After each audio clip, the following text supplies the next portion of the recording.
Basantpur Hirakud integrated aqua park को virtual माध्यम रे शिलान्यास कले प्रधानमंत्री नरेंद्र मोदी।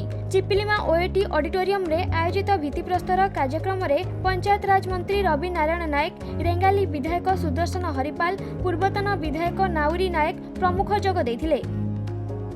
प्रधानमंत्री कृषि धनधान्य योजना ए योजना परिप्रेक्षी आमर सौभाग्य संबलपुर माटीर बसंतपुर रे इंटीग्रेटेड एक्वा पार्क उद्घाटन हैला, जहाँ 100 कोटी व्यय हेब। सबुठार बड़ कथा होछि आमे जो हीराकुद नदीबंध पाइछु, ए नदीबंधर एवं हीराकुदर तल अंश, ए तल अंश चाषीर उत्पादनर जेमिति चाष करे से उत्पादन करुछि, ता संगे संगे तार आनुषंगिक उत्पादन वृद्धि करिबा पई ए गोटे नुआ योजना। ए योजना भितरे ए एक्वा पार्क माध्यम रे आमे माछर जहाला उत्पादन सहित माछर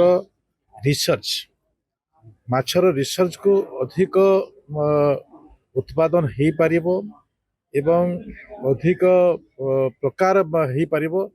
ए प्रकार व्यवस्था भितरे जो हीराकुद बंध अछि।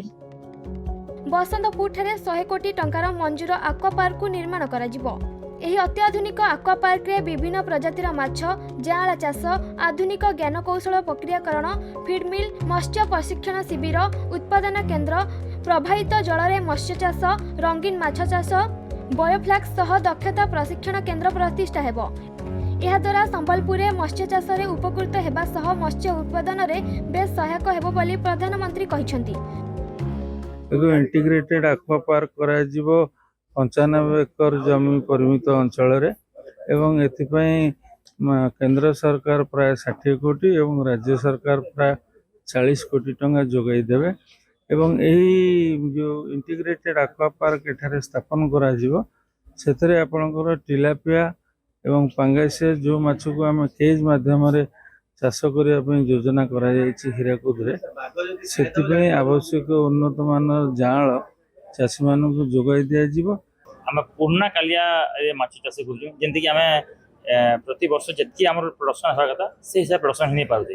इन जदि सरकार मानवर प्रधानमंत्री जेन विजनरी अच्छे जे आमर केनते आम कम समय प्रोडक्शन बेसी करमा से आमर एक्वा माने चलीजे आउ जेनटा कि आगामी दिन में समग्र पश्चिम ओडिशार चाषी मान बहुत लाभवान कर। संबलपुर अमलेंद्र नायक रिपोर्ट, खबर ओडिशा।